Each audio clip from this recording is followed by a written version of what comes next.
हुआ है जिसे आपका दिल मानता है, जैसे झूठ नहीं बोलना, चोरी नहीं करना, भगवान का निरादर नहीं करना, दूसरों को नुकसान नहीं देना, यही सब धर्म है। और हर आत्मा को अपने जीवन काल में हर समय धर्म का पालन करना होगा और उसकी रक्षा करनी होगी। दूसरा द्वार अर्थ का है और घोड़ा इसका प्रतीक है। हर आत्मा अपने हर जीवन काल में अपने पृथ्वी पे होने का अर्थ या मूल कारण समझेगी। इस जिंदगी में भोगने वाली चीजें और रिश्तों का आनंद लेगी।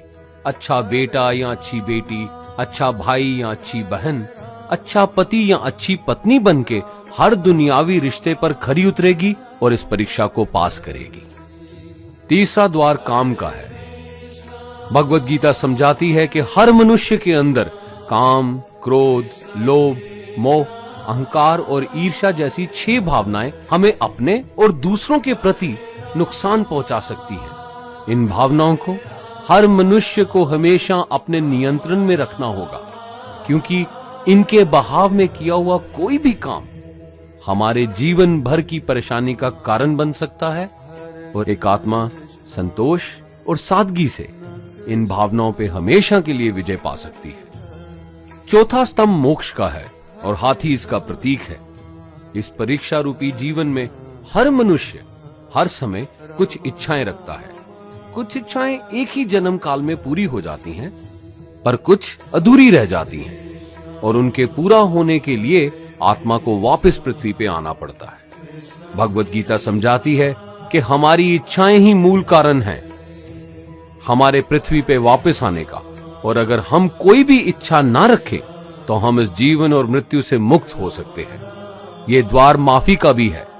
जिन्होंने आपके साथ बुरा किया उनको माफ करके और जिनसे आपने बुरा किया उनसे माफी मांग के मुक्ति पाई जा सकती है। जब तक आत्मा इन चारों दरवाजों धर्म, अर्थ, काम और मोक्ष को समझ नहीं लेती, तब तक आत्मा को बार बार इस मनुष्य रूप में आना ही पड़ेगा।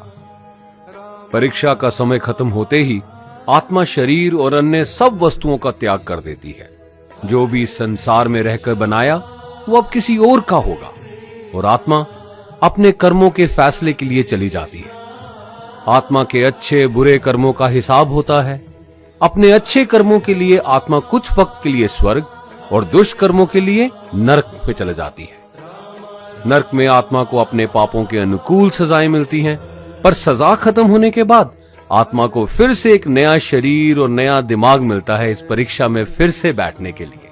और हर परीक्षा में वही सब फिर दोहराया जाएगा, जिंदगी के 4 स्तंभ धर्म, अर्थ, काम और मोक्ष को समझने के लिए। हर जन्म में अपने कई जन्मों के कर्मों के हिसाब से हर आत्मा को कभी अच्छे और कभी बुरे हालातों से जाना पड़ता है। लेकिन जब तक आत्मा परमात्मा के साथ योग को नहीं समझ लेती, वो मुक्ति नहीं पा सकती। भगवत गीता समझाती है कि मनुष्य अपने शरीर, दिमाग या दिल से भगवान को पा सकता है।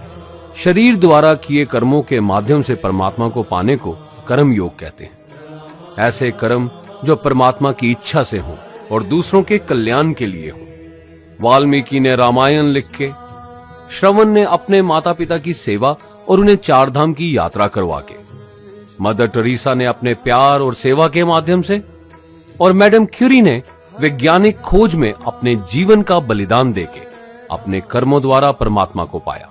भगवत गीता समझाती है कि एक आत्मा दिमाग से भी परमात्मा के साथ योग लगा सकती है।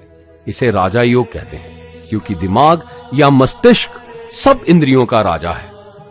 एक मनुष्य अपनी आस्था, सांस प्रणाली, आसन, अभ्यास, साधना और तपस्या से परमात्मा को इस योग के रास्ते पा लेता है। इस योग को समझने के लिए हमें अपने अंदर की एनर्जीज यानी चक्रा और कुंडलिनी को समझना पड़ेगा।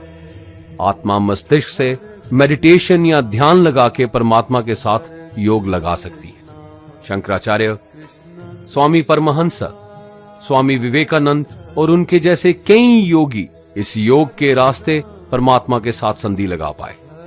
परमात्मा भगवत गीता में कहते हैं कि अगर किसी आत्मा को धर्म ना भी समझ आए, योग ना भी समझ आए, पर अगर वो मेरी शरण में आ जाए तो मैं उसके सारे पाप माफ कर देता हूं। परमात्मा को ऐसी दिल की गहराइयों से पुकार के पाने को भक्ति योग कहते हैं। चैतन्य महाप्रभु, मीराबाई और भगवान हनुमान इस योग के सबसे बड़े उदाहरण हैं। लेकिन कभी आत्मा अपने होने का मूल कारण भूल के धर्म का उल्लंघन करे या पाप के रास्ते पे निकल जाए तो उसे ठीक करने के लिए परमात्मा खुद किसी रूप में पृथ्वी पे जन्म लेते हैं।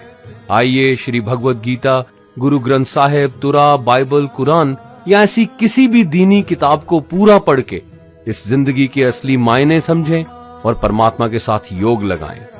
अगर आपने इसे पसंद किया तो इसे औरों को बांटिए ताकि सब आत्माएं अपने यहां होने का मूल रूप समझ सकें और इस जन्म और मृत्यु से मुक्ति पाके हमेशा परमात्मा के साथ रह सकें। धन्यवाद।